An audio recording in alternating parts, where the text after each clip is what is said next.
Welcome back to our channel ఇంటి రుచి. నోట్లో వేసుకుంటే వెన్నలా కరిగిపోయే పైనాపిల్ హల్వా అండి.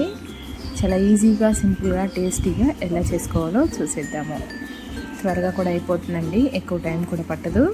మరి ఇంకెందుకు ఆలస్యం, దీనిని ఎలా చేసుకోవాలో చూసేద్దాము. ముందుగా మిక్సీ గిన్నె తీసుకోండి. ఇందులో కట్ చేసి పెట్టుకున్న పైనాపిల్ ముక్కల్ని యాడ్ చేసుకోండి.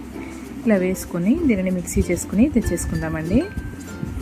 మెత్తని ప్యూరీ లాగా చేసుకుని తెచ్చేసుకుందాము. ఇప్పుడు ఇందులో పీచ్ ఎక్కువగా ఉంటుంది కాబట్టి ఒక గిన్నెలో స్ట్రైనర్ని పెట్టుకుని జ్యూస్ని సెపరేట్ చేసుకుందాం.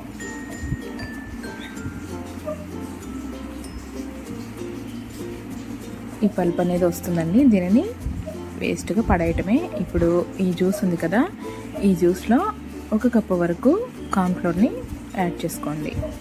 కార్న్ఫ్లోర్ని ఉండలు లేకుండా ఇలా విస్కర్తో మిక్స్ చేసుకోండి. లిక్విడ్ అనేది థిక్గా ఉన్నట్లయితే 1 కప్పు వరకు వాటర్ని యాడ్ చేసుకొని ఇలా మిక్స్ చేసుకోండి. ఇప్పుడు దీనిని పక్కన ఉంచేసుకోండి. ఇప్పుడు స్టవ్ ఆన్ చేసుకొని మందపాటి గిన్నెని పెట్టుకుని ఇందులో మనం మిక్స్ చేసి పెట్టుకున్న ఈ పైనాపిల్ మిశ్రమాన్ని వేసేసుకొని మంటని మీడియం ఫ్లేమ్లో పెట్టుకొని ఇలా కంటిన్యూస్గా కలుపుకుంటూ ఉండాలి. కొద్దిగా చిక్కబడుతూ ఉన్న టైంలో 1 స్పూన్ వరకు ఫుడ్ కలర్ని యాడ్ చేస్తున్నానండి. ఎల్లో ఫుడ్ కలర్ని యాడ్ చేస్తున్నాను. ఇలా థిక్గా ఫామ్ అయింది కదా, ఇప్పుడు 1 కప్పు వరకు షుగర్ని వేసుకుందాము. ఒక్కొక్క పండు తీయగా ఉంటుందండి, ఒక్కొక్క పండు పులుపు ఎక్కువగా ఉంటుంది. కాబట్టి తీపిదనాన్ని బట్టి మీరు షుగర్ని యాడ్ చేసుకోండి. ఇప్పుడు మంచి ఫ్లేవర్ కోసం 1/2 స్పూన్ వరకు ఇలాచీ పౌడర్ని యాడ్ చేసుకోండి.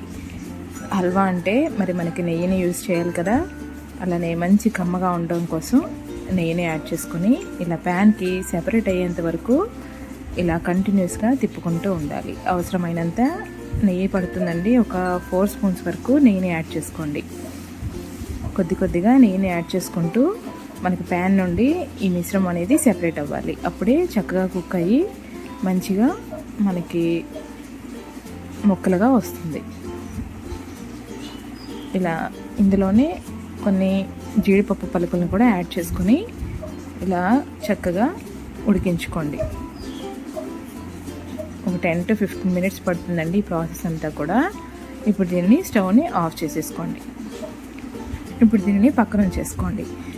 ఇప్పుడు నెయ్యి రాసి పెట్టుకున్న ఒక ప్లేట్లోకి జీడిపప్పు, బాదం పలుకులను వేసుకొని ఇప్పుడు మిక్స్ చేసి పెట్టుకున్న ఈ పైనాపిల్ హల్వా మిశ్రమాన్ని స్ప్రెడ్ చేసుకోండి.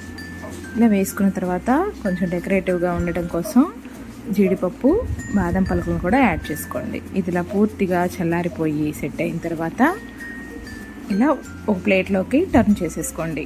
వేసుకొని చాకుతో మీకు ఇష్టమైన షేప్లో కట్ చేసేసుకోండి. నోట్లో వేసుకుంటే వెన్నెలా కరిగిపోయే ఈ స్వీటు చాలా చాలా టేస్టీగా ఉంటుందండి. పైనాపిల్ కూడా హెల్త్కి మంచిది కదా, ఒకసారి మీరు కూడా ఇలా ట్రై చేయండి. ఈ వీడియో మీకు నచ్చినట్లయితే లైక్ చేయడం మర్చిపోకండి. Thanks for watching.